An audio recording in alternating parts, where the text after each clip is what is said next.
Come, sister. Thou must now be able to speak, aye?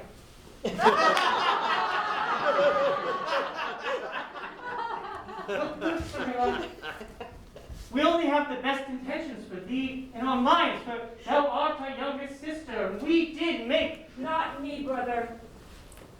I must confess to thee the true reason for my disapproval of thy wedding anyone.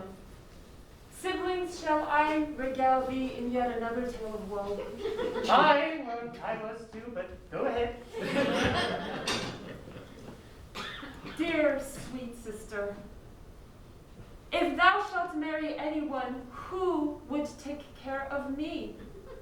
Thou attract the male gaze like bees unto honey, with thy beauty, thy gorgeous ebony hair, with my haggard face, my withered body. Men do not look upon me. No, I be not visible to them. And then, what would happen to me, dear sweet sister, if thou should leave us, should leave me, barren and alone with these two fools?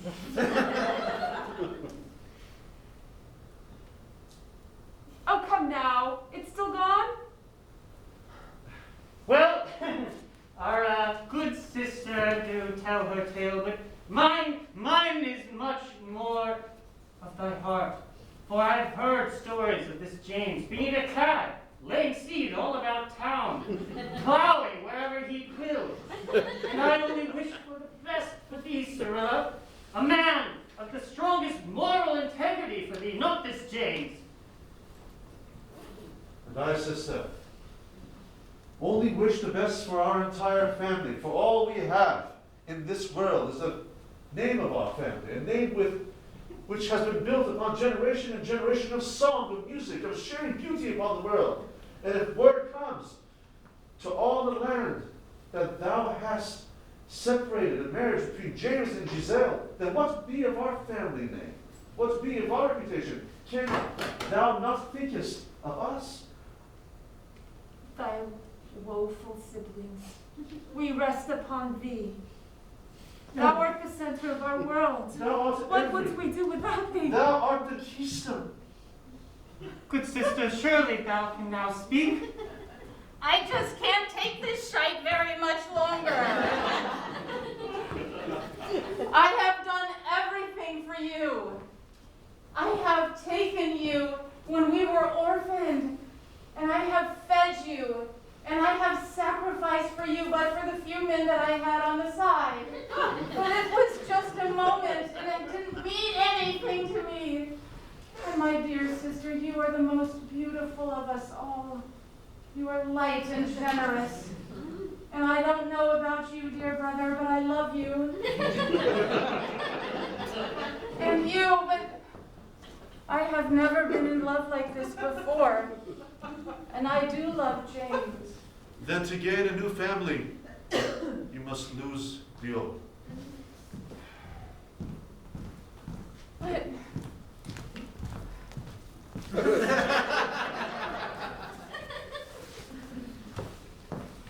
oh, what sad tale this is, to love, to have lost my family. Oh, but he's so handsome. It's worth it. Oh, it's so worth it. Brother, sister, James. Okay. My lady, Good sir. I am George, James' brother. Kind. Nay, bow not to me. Sit. I beg a word with thee. Did James talk about me? What did he say? Aye, he talks of thee incessantly, how he doth love thee. What else? He loves thee more. Oh. And yet, my lady, I have come to thee in strictest confidence to tell thee of a secret deep within the bosom of our family, one that no one knows. Was it about me No. and James? James. James. It doth touch on James most pointedly. Oh, how could I lie to such a woman, and yet I must. James cannot marry you. What? Why? James, I need a lie she will believe. James is impotent. That's not good. James doth carry a large carrot with which he does simulate erections. Well, there's other things we can do. Nay, there is nothing you can do. No. For poor James is so embarrassed of his situation that once he marries you, he will keep away from you for days upon days to keep his secret much hidden. George, what should I do? There is only one thing you can do if you really love him. I love him. Do you love him much? Yes, I love him more than I can say. I love him more than my siblings. As deep as the ocean. As deep as the ocean. As high as heaven. Oh, yes, as high as heaven and beyond. Then you must forsake him mercilessly. So yes. That is the only way to save his pride. Well, apparently I'm saving more than that if I can't love him. All you need to do is shun him from your life. Tell him you wilt not marry him. Give him no reason. Tell him not of this truth which I have shared with you. That would be true love, wouldn't it? Aye. And there is one woman who doth know his secret, and who hath promised to be kind to him irregardless, and that is Giselle, the sweet woman he is intended to marry. Thou must push him towards her, if only to save his pride from himself. Oh, what a dilemma this is. I wish. Oh, I shall do as you ask. Ah, For that, please tell him for me. I shall send him here anon, my lady. Tell him I love him. Nay, reject No, him mercilessly. no, okay. Don't tell him I love You tell him thou hatest him. I hate his Tell him him. thou despisest I him. despise him. Aye, practice upon me. I hate him. I hate you. Oh, George! Ah, Thou hast come here to speak to my lady fair on my behalf. aye. I'm sure a much debt of gratitude is owed to thee. I have, in my great distraughtedness, taken to my pastime of gardening in our royal palatial estates garden. Wouldst thou like a carrot? Didst I tell thee not? My brother, I shall leave thee to thy conversation. Cyrilla, much thinking have I done since last we met. Thou hast wounded me greatly. But I have hoped, a most desperate hope, that I have acted too rashly in removing my ring from thy finger. Hast thou thought more of our love? For the hour grows late, and I am soon to be wed another.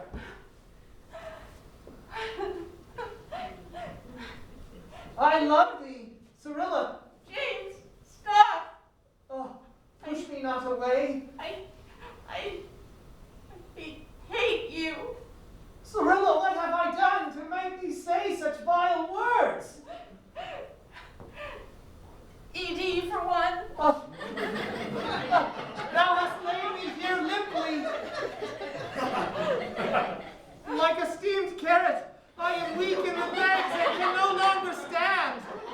For I am so wounded that thou hast at first presented thyself to me and now forsaken me so. Oh, how I love him.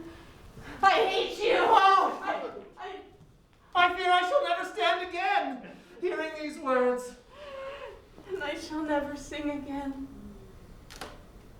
I have no more voice anymore, for I do love him. I hate you, James, Oh, and I shall never see you again. then I shall flop over bloodless. Cyrilla! Oh, Good brother! oh, Good brother, what ails thee? I have been rejected What? for the first time in my life. A woman has rejected me. Aye, but 'tis for the best. Now thou canst marry Giselle. George, I can't now marry Giselle. That wedding is still off. James! For I can't think of any other but Cyrilla. And if if I can't have her, then I shall have no one. Canst thou not think of me? Only when I hope to last longer at times. Is that not what thou didst mean? I don't even understand that. Forgive me. No, what the hell did that mean? Thou art not accustomed and experienced in the ways of women. Thou wouldst not understand. What did it mean? Nothing, brother. I love thee. Oh, If thou lovest me, then thou wouldst see in mine eyes love doth reign like a tyrant, and hast tasked me to my Loretta. Your breaking of your vow to Giselle keeps her from me. How canst thou, brother James? George, thou wouldst have my heart imprisoned. Thou knowest of my trepidation upon marrying Giselle, which I have experienced even afore meeting Cyrilla. To free thy heart from prison, mine must be banished to a desert then. Aye, George, thou must live in a dry county, in more ways than one. James. For I cannot marry. I shall love no other, for evermore, if it James. not be Cyrilla. If thou shalt not marry Giselle, then I shall no more brother be to you. George. Nay. George. No. George.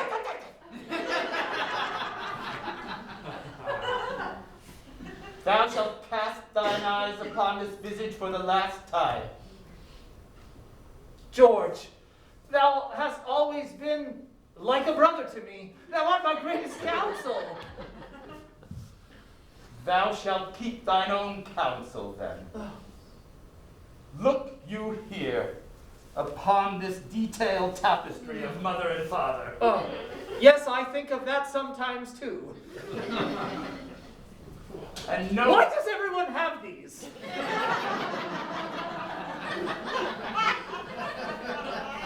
father had 6 made as placemats.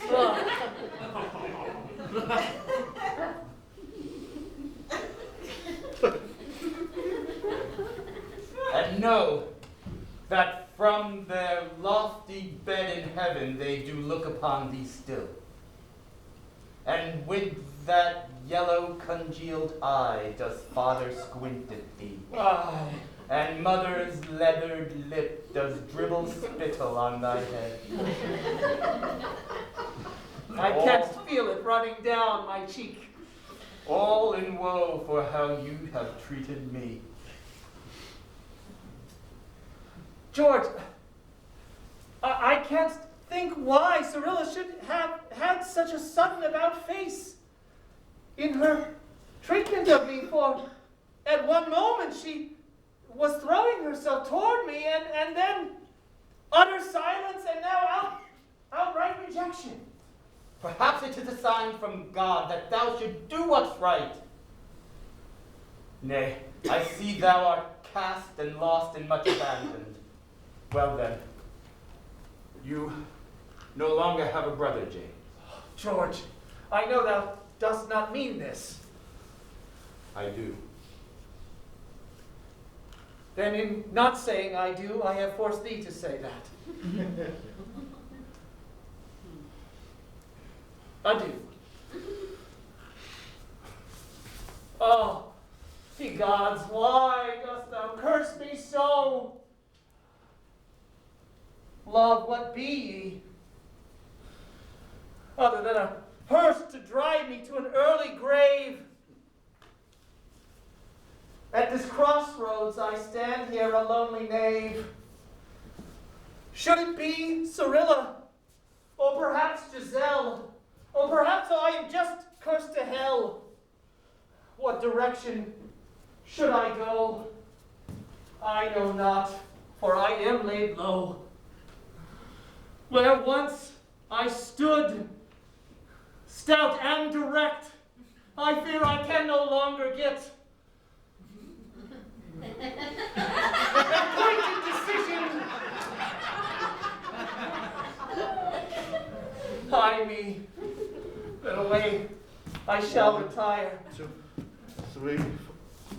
Oh, Crystal, Sir James. hast thou seen thy sister, Cyrilla? Aye, She has rejected me. Most cruelly. she hath. I am much regretful that I cannot hire thee for a ceremony, for I did truly enjoy thy singing and thy bandying about. Aye, Ne'er before have I heard the hummingbird surprised, presented with such a plum. my heart does go out to thee. Hast thou ever been in love, Aye, Crystal? but I dare not speak it. Please, share with me. I have hidden a cask of ale behind this here altar. I had meant to share it with my brother, though I am afeard he is my brother no more. I'm afeard that a libation would loosen my tongue beyond words. Then drink, good man. Aye, I hath loved many times, but there will be just one with whom had stolen my heart. She hated my singing. Oh, It was last winter, a cold, bitter one, as thou may remember. I remember it well, yes. I remember thinking at that time, oh, will happy times ne'er return? And then I did hope that they were here again. But now, alas, the sky has turned gray once more. So it be that you also feel the wrath of pain in thine heart. Aye, for I'll confess to thee, I have in lust been with many fair maidens.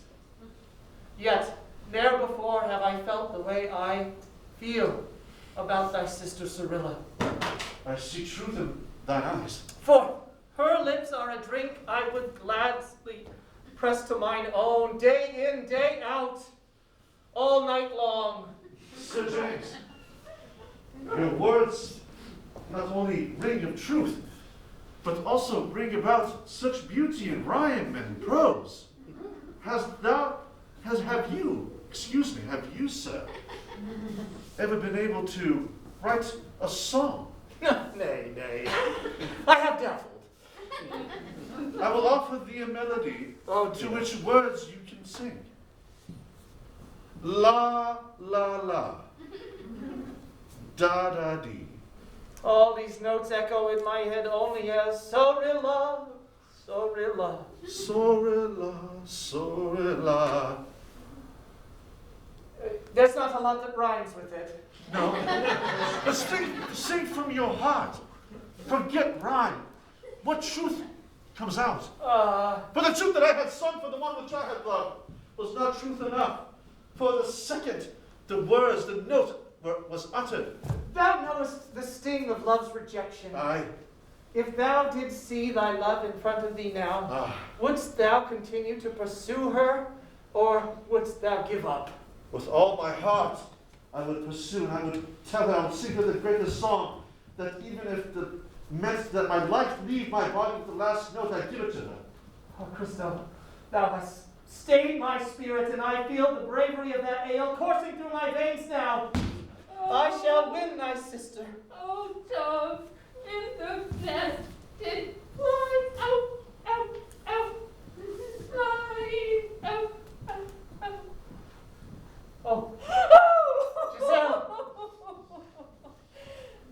What doest thou here in this barren place that would to be our wedding place? I didst hope here to marry my new love.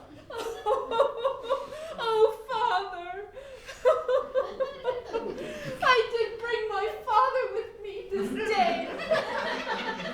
Oh, he doth understand me, and know that thou be my only true love, and thou hast betrayed me, and my father is not happy. Giselle, this paternal skull that thy doth bring forth does remind me of my own father, and his final words to me that send a shiver down my spine, that I was to marry. Good friend, excuse me. If thou couldst find love with another, wouldst thou pursue that? Yes. Why, But who else in this land would favor a poor singer such as myself? There be no one. It be an act of vain. aye, that likely be true. At the end of the day, I speak as mostly of myself. For shall I ever love again? Dear father, shall there be another love for me? I see here the tight bond of family, and it reminds me that blood be thicker than water. It calls to mind my brother George, who did count on me so long for his happiness. Giselle, I have wronged thee. James, thou hast wronged me. I have been with many before thee, and have been a cad. Know I that? No. I believeth that thou hast only loved me until thou sayest that thou hast other loves. My heart has wandered, but now the gleam of that skull calls out to me like a north star, driving me in a direction. Wouldst thou find it in thy heart to forgive me and proceed with our wedding? Nay! As much as I love thee, thou hast broken a bond of love so deep that shall never be repaired. Shall I ever love again, Father? No, I not. For I have lost my one true love, my James. Thou art wise, for I deserveth not thy love or affections. After a life of success, I have now been rejected 2 times in a single day. 'Tis like the poets say, aye, time and fate will even the scores. Certainly, when it rains, it pours. Adieu. Adieu. Oh, Good brother. good brother, good sister. Hello. Good sweet lady, this be the lady that hath hired me to play the lyre for her in her sorrow. Speak thee only of sorrow indeed. Play thy lyre. Brothers, dost thou not see? We don't need our sister. Speakest thou what, Christabel? I say that we be married together. We don't need her to gain coin. We be meritorious of ourselves. Aye. I have regrets, as thou knowest. And lately I regret that we have betrayed our sister and turned our back to her. Aye, such a feeling I do feel as well. For I did see dear Cyrilla sitting in a gutter uttering to herself that song we do sing when our heart hath broken. Aye, and I have just speaken with Sir James, and he hath regaled the pain that he hath felt in his heart, the same pain that I have felt once as well. I, and a man, he actually looked at me and called me attractive. Thou art attractive, sister, I, and thou art talented, and so am I. and mayhaps our sister deserve love, true love, and that we 3 may wish her merriment and be on our own merry way. Aye, sister, a point doth thou makest. I think that if Cyrilla were to wander about here, we ought to proclaim this, that we are in favor of her love for this James. In favor, If only If she were to only. walk past. If only. if only. Oh, such a thing. Oh! Oh, there she be! Cyrilla, come here. Good sister. Cyrilla, please, do not look so mournful and sad, for we have something that will make you quite glad. What be it then? Nothing could make me glad right now. We need full support of thy heart, thy love, and thy union with Sir James, the Duke of this here town. Aye, sister, please forgive us, for our fears have overtaken our good judgment and our good heart. What be this change? Wilt thou forgive us? Speak thee that this be the one? that loveth my James, that stoleth the heart of the one that I love? I What be thy name? am Cyrilla. And yes, I do love him, but I hate him. For you, dear lady. What? Cyrilla, What dost thou say? Thou hatest him? I know thee to love him Well- more than thine own life. for what reason? Because if I don't hate him and he marries her, they will never be with a child because he can't. Sister, this be not the judgment and logic upon your own words. What thou mind has placed such thoughts in thy head? I know him to have sired many a child. But I can't break a secret.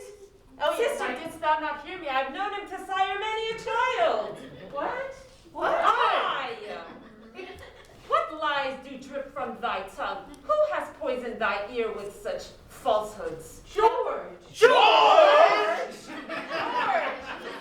George? Yes. Why, if George were to say stroll past, we would pummel him about the face. A merry stroll I shall take it. What Be this unmanly grief, unhand me here! Thy hairless cow patty. Why, thou tongue? This is by the devil himself! Why dost thou lambast my head with this foul word? What wicked words hast thou poured into our sister's ears? Where be my boar's tooth? Did you not say that if I didn't hate James, that he could not do it with her? No. All right! Yea, yes, such vile lies did pour from my poor lips. But know that they were oozed from their source by the moist grist of love. What? Tell us. Speak truthfully. For knowest thou that I do love Loretta, sweet Giselle's handmaid, who has promised me she would my wife become once my brother marries she, and then I can have my wife and a freaking beard. So it only be thyself that thou thinkst of. I! Yes, if I be selfish, then selfish be I. But I am thirsty. George, why hast thou lived thy life by such strange and stringent rules as these? Such Ah. convolution. It is for a tale of much regret and woe. Shall I tell thee? I love it. Please. Knowest thou that whence I was a child, I did my father much adore, and father's dream, above any else, was to be a lawyer. All night long he toiled in his study by the flickering glare of candlelight to learn the law, to create wills and testaments and codicils and fast-binding contracts. And so, in adulation of his inclination, did I enjoin to never break a contract, for in so doing would I my father's soul besmirch. Therefore, rather unnecessarily, some large and complicated contracts did I enjoin myself to, knowing that by doing so I earned my father's love and validated his most ardent desire. Seest thou my point? George! But wait, what has that got to do with them doing it? See, I did a contract make and sign and witness of myself that I shall not drink a beer till brother James marries Giselle, and that I made a contract with her handmaiden and had her sign it thrice, that she shall not marry me until such wedding does take place. If I were this contract to break, I would my Father in heaven curse. Oh, no, not that. Knows not I why we bind ourselves to to our parents who have died many, many years ago. Aye, we should not be shackled by our false promises made that keeps our happiness abiding. Aye, Dear sweet lady, thou knowest the pain of a broken heart. Thou wouldst not separate the love of thy handmaiden and this strange fellow. Nay, for this strange fellow be nearly family to me. And my dear Loretta be also family. I wish them only love.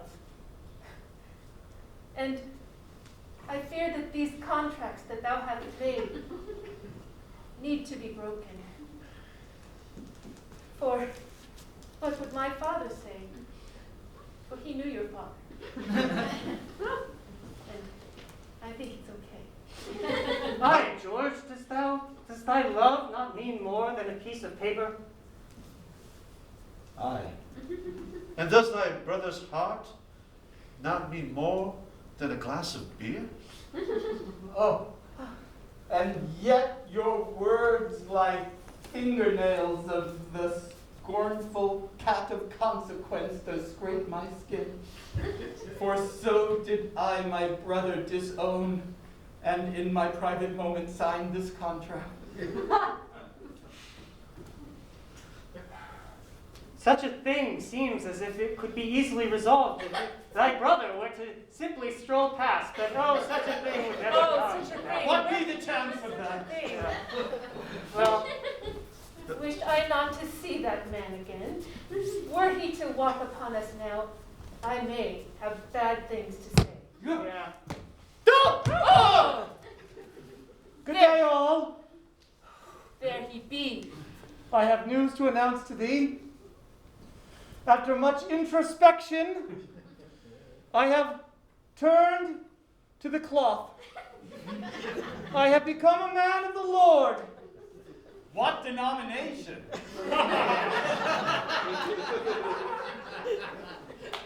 Televangelical.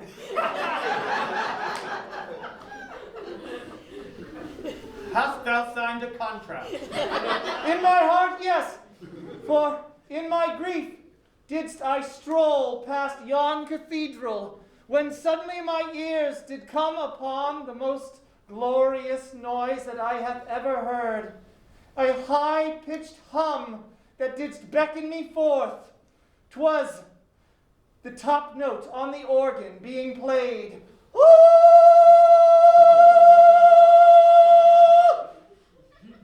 Well, that be my sister. She play the organ at yon church. And I didst wander in and say, if in this sanctuary there be such an organ, perhaps my organ can find sanctuary here.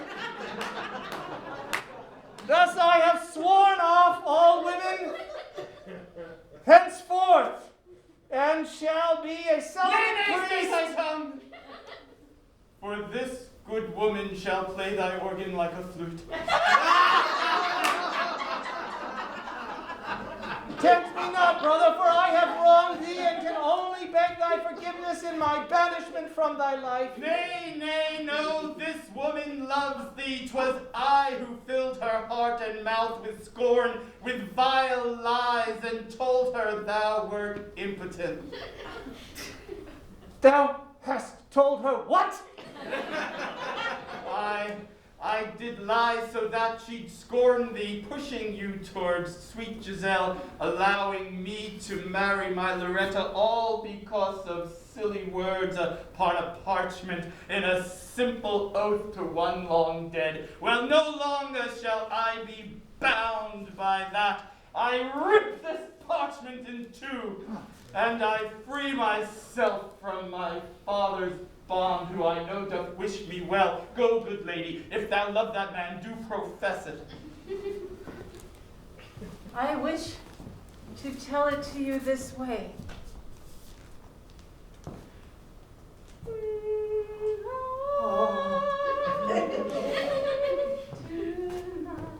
Oh. Won't be just daylight. Tonight, I don't remember the rest. Oh, I am sheathed in heavenly light.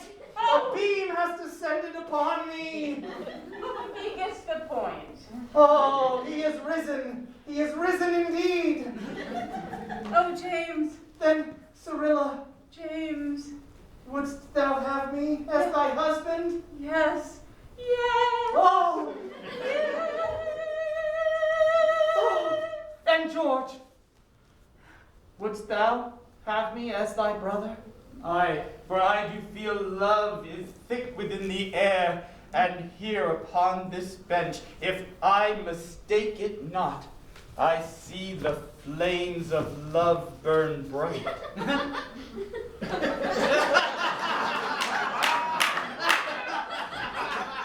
My lady, I must admit that upon yesterday's strolls, I had heard thee sing a melody of quite a beauteous sound. Must I admit that as I stood here just moments ago, I felt thy piercing gaze embrace me like the morning sun. Then if it be true, if you agree to my love, then it be not just my gaze that will be piercing. It's okay, Father. No! I require your father's permission, yes. And now, lest I forget her, I extend a hand to my Loretta. My lady, dost thou give me permission to wed the man I love, even though thou art not marrying thy man original of love? I do, Loretta. Go, be happy. Were my mother here to see such happiness, and daughter. Giselle, as a wedding gift, I had hoped to give thee this, the finest polish from the East Indies, as a gift for thy mother. Share it with her now. But 'tis a lovely hue, mother. Shall look lovely upon thy toenails. Yes. Sir. But alas, one thing, dear daughter, for I have lost your father. He was in a box, so Petruchio, my love. He doth come with me today. But I did tell you that I had taken him for a short trip. Well, he seems to have it. And George, Yes. before we in this dual wedding partake, wouldst thou share with me this drink? Beer. A toast.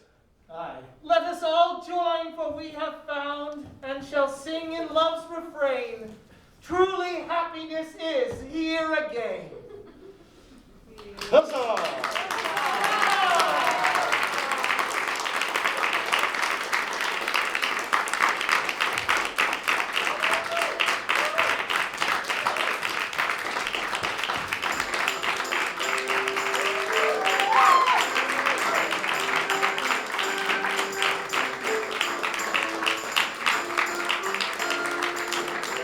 My friends, thank you so very much. My name is Ken Adams. I'm the artistic director of Synergy Theater, and this is our very band of players.